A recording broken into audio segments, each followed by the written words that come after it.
유흥식 추기경 접견 관련한 브리핑하겠습니다. 강유정 대변인입니다.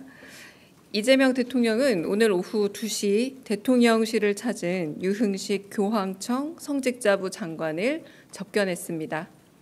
이 대통령은 대한민국의 민주주의 회복과 인권 및 평화 문제에 교황청이 큰 영향을 미쳤다 말했고, 유흥식 교황청 성직자부 장관은 대한민국이 개업 이후 보여준 민주주의 회복력에 교황청의 많은 구성원들이 관심을 기울였다 대답했습니다. 이어 2027년 한국에서 열릴 가톨릭 세계 청년 대회가 세계 청년들 사이에 한반도 평화에 대한 공감대를 형성할 것이라면서 K컬처 등 한국 문화에 대한 호감이 큰 역할을 할 것으로 기대한다고 말했습니다. 비공개 회담에서 이재명 대통령은 유흥식 교황청 성직자부 장관의 말씀을 경청했습니다. 유흥식 추기경은 프란치스코 교황이 생전에 불법 계엄 발생에 매우 놀라워했다는 소식과 함께 추운 겨울 거리에 나와 민주주의를 수호하고 무료 나눔으로 서로를 돌보는 한국인들의 모습에 감동했다고 전했습니다. 또한 새로 교황이 되신 레오 14세에게 한반도의 평화 문제에 대해 성심성의껏 전했고, 이에 대해 깊은 공감을 느낄 수 있었다고 말했습니다. 이에 이재명 대통령은 남북관계 개선과 한반도 긴장 완화에 신임 레오 14세 교황이 중요한 역할을 할 수 있을 것으로 기대한다 전했습니다. 유흥식 추기경은 어려움과 고난, 오해와 갈등을 겪고 대통령이 된 이재명 대통령에게 정치인을 위해 기도하지 않으면서 비판해서는 안 된다고 말하기도 했습니다. 또한 유 추기경은 이 대통령이 분명한 메시지를 선호한다고 해 미리 준비했다면서 4가지 주제가 담긴 A4 3장짜리 문서를 전달해 자리에 함께한 이들이 웃음을 나누기도 했습니다. 이상입니다. 네, 질문 받겠습니다. 네. 네, 안녕하세요. 한국일보 우태경입니다. 일단은 유흥식 추기경께서 전달하신 A4 3장짜리 문서에 어떤 내용들이 있는지 간략하게라도 조금 소개를 부탁드리고 싶고요. 또 유흥식 추기경께서 그 교황청 방문 그리고 교황 면담을 이제 대통령께 조금 건의드린 걸로 아는데, 이와 관련해서는 좀 앞으로 추진이 어떻게 될 것 같은지 말씀 좀 부탁드리겠습니다. 네, 제가 정확히 기억은 안 납니다만 지금 브리핑에서 말씀드렸던 그 레오 14세에 대한 뭐 소개도 있고, 그리고 그 가톨릭 대회에 대한 설명도 있고, 거의 제가 다 말씀드린 내용이라고 보시면 될 것 같습니다. 그런데 이제 이재명 대통령께서 이렇게 선명한 메시지 전달을 선호하신다라는 말씀에 말씀할 내용을 이렇게 미리 A4 용지에 담아왔다라는 말라고 보시면 될 것 같고요. 두 번째는 오늘은 그렇게 접견을 하고 담소를 나누는 자리였다 보니까 서로 이렇게 언제 한번 뵀으면 좋겠습니다라는 바람을 전달하는 정도였고, 구체적인 내용들은 오가지 않았습니다. 그리고 2027년 가톨릭 세계 청년 대회가 한국에서 열린다면 아주 특별한 일이 없는 한 아마 교황이 오시게 될 거다. 뭐 요 정도 얘기를 일단은 전했습니다. 네. 네. 네, 그 MBC 정상빈입니다. 지난 3월에 당시 대통령 탄핵 심판 선고 기일 지정이 미뤄지던 당시 유흥식 추기경이 영상 메시지의 형식으로 뭐 정의에는 중립이 없다 이러면서 빠른 선고를 호소하셨던 바가 있는데요. 혹시 뭐 이런 부분에 대해서도 대통령님과 뭐 말씀을 나누시거나 했는지도 궁금하고요. 그리고 오늘 그 모두 발언에 공개했던 내용 중에서 그 대통령께서 선거 때도 많이 애를 써주시고 말씀도 잘해주셔서 개인적으로 감사드립니다라고 말씀을 하셨는데, 이게 어떤 의미로 이해하면 될지 다시 한번 여쭙습니다. 네, 그거는 하나의 해프닝으로 두 번째 먼저 질문에 대한 대답을 드리자면 추기경께서 그냥 개인적인 용도로 그 이재명 대통령에 대한 메시지를 하나 남긴 게 먼저 대통령에게 전달되기 전에 대통령도 그냥 소셜 미디어에서 오히려 보게 됐다, 전달된 내용을 보게 된 게 아니라라고 얘기하는 장면에서 이제 거기서 보게 됐다라는 이제 뭐 그 말씀을 드리는 거고요. 그리고 제가 지금 정확하게 그 더블 쿼트라고 하기보다 결국은 그 중립이 오히려 더 위험할 수 있다라는 요지의 말씀을 했습니다. 그러면서 이제 정치인을 위해 기도하지 않으면 비판해서 안 된다라는 말과 함께 정치는 행정력과 행위력을 가지기 때문에 우리가 느끼는 삶의 진짜 어려움을 해결하는 것이라 매우 중요한 영역이다. 그래서 정치라는 것에 대해서 굉장히 이 하느님의 일단 그 추기경의 말씀에 하느님의 판단과 사랑과 나눔에 대해서 그 드릴 수 있는 기도를 드려서 정치인들이 그렇게 행할 수 있게 하는 게 성직자의 의무다. 그래서 아까 말씀드린 정치인을 위해 기도하지 않으면서 비판해서 안 된다라는 말과 함께 아까 질문하신 것처럼 중립이라는 것이 양비로는 옳지 않다라는 표현을 썼습니다. 청직자라고 하더라도 종교계도 양비로는 옳지 않다라는 표현을 썼습니다. 이 부분이 그 추기경께서 하신 말씀입니다. 네, 양비로는 옳지 않다. 네. 네.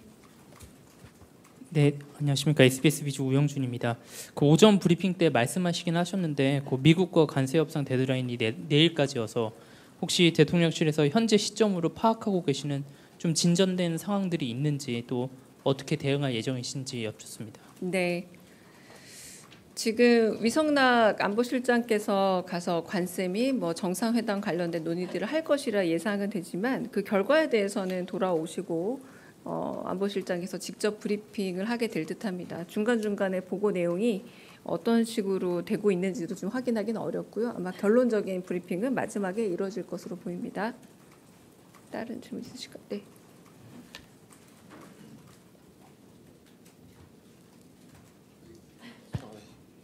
안녕하세요. 저 KBS 방준원입니다. 그 표류 북한 주민 6명 뭐 북한 응답 여부와 관계없이 이르면 이번 주 안에 소환할 수도 있다는 기사가 나왔었는데 혹시 대통령께서 관련 보고를 받으셨는지 아니면 또 혹시 관련해서 별도 입장이 있으신지 궁금합니다. 네, 그 보고는 받으셨고요.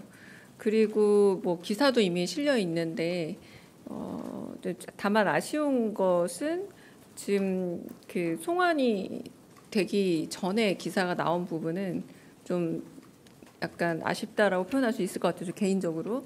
그런데 인도주의적인 차원에서 단순히 그 표류를 하다가 군사 분계선을 넘은 경우라면 그리고 그럼으로 인해서 가족과 생업이 모두 있는 고향으로 돌아가길 바란다면 이 부분에 있어서는 만약에 여러 가지 검증 결과가 문제가 없을 때 그렇다면 본인의 의사를 따라주는 게 좋지 않겠느냐라고 대통령께서 말씀하신 부분도 이미 있었습니다. 네.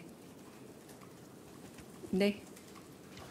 예, 그 SBS 강충환 기자라고 합니다. 그 네. 방송산법 관련해서 그 오늘 과방위 통과했는데 그 아까 과방위 그 회의에서 이진숙 방통위원장이 이제 대통령께서 방통위원을 만들라고 하셨다. 방송산법에 대한. 그러니까 최민희 위원장께서 뭐 대통령실에 확인해 봐라 이렇게 하셨고 김현 간사께서는 이게 방송산법이 아니라 방송개혁과 관련한 방통위 개혁안을 만들어 보라는 거였다. 뭐 이렇게 이제 논란이 오갔는데 그 사실관계가 좀 정확히 어떻게 되는지 좀 여쭙습니다.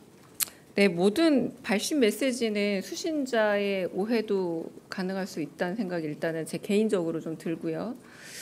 일단은 아침에 제가 브리핑했던 것처럼 방송 3법에 관해서는 더 많은 방송을 사용하고 있는 국민들, 방송의 소비층이라고 할 수 있을 국민들이 공감할 수 있는 방송에 대한 방송통신위원회에 대한 존립 근거가 필요하고 한편으로 그런 거버넌스가 마련되어야 된다라는 건 대통령의 평소 생각이십니다.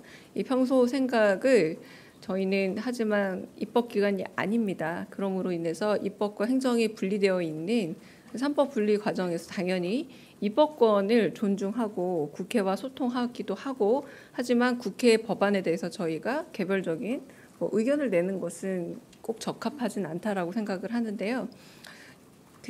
제가 기억하기로는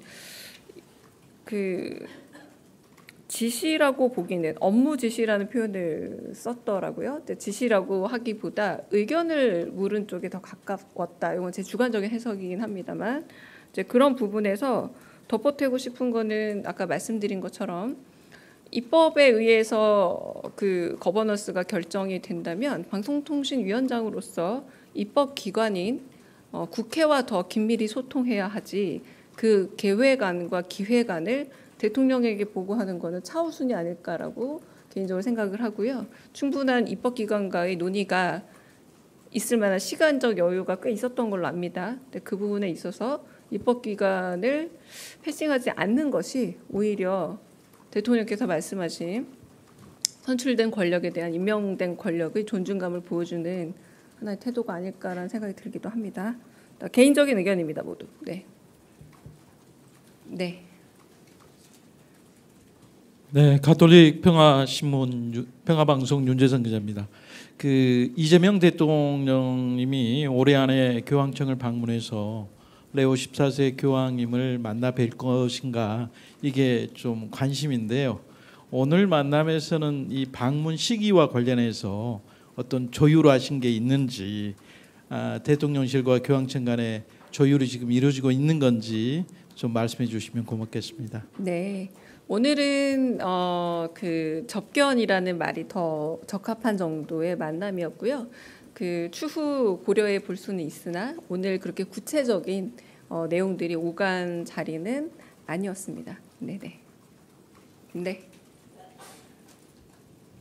저 TV조선 최민식입니다. 번지수가 사실 조금 잘못된 것 같긴 한데 조금 전 브리핑에서 대통령께서 인천 계양 맨홀 사고 관련해서 특단의 조치 그러면 요 관련해서 노동부 2차관 신설도 이제 어느 정도 기정사실화된 거라고 볼 수도 있는 건가요? 글쎄요. 그 부분에 대해서는 제가 전혀 아직 파악된 바가 없기 때문에 조금 파악한 이후에 답을 드리겠습니다. 다른 질문 없으시면? 네.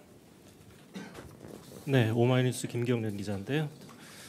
대통령께서 오늘 천주교의 지도자분을 추기경을 만나셨는데요. 다른 그 종교 지도자분들도 만날 계획이 혹시 있으신지 여쭙고 싶습니다. 네, 계획이 있는 걸로 알고 있고요. 엠바고 관련상 문제가 없다면 아마 엠바고를 걸고 아마 공지는 이루어질 것으로 알고 있습니다. 네. 네, 마지막 질문 받겠습니다. 네. 한국경제신문 김형규 기자입니다. 계양구 맨홀 사고 관련해서 SPC 사례도 언급을 하시면서 특단의 조치 말씀을 하셨는데요. 그렇다면 이제 과거에는 어떤 시점부터 이 산업체에 대해서 좀 더 보시는 건지 혹시 좀 뭐 특정하고 계신 시기가 있는 건지 좀 궁금합니다. 과거 사회 이거는 사실은 예방적 조치에 대한 강조라고 보시면 되겠습니다.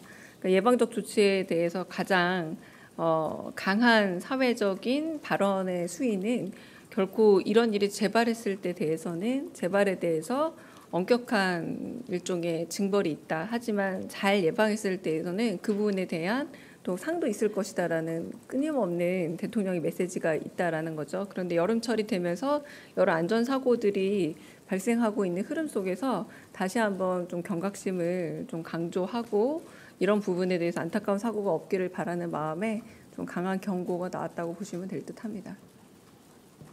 그럼 여기서 브리핑 마치겠습니다.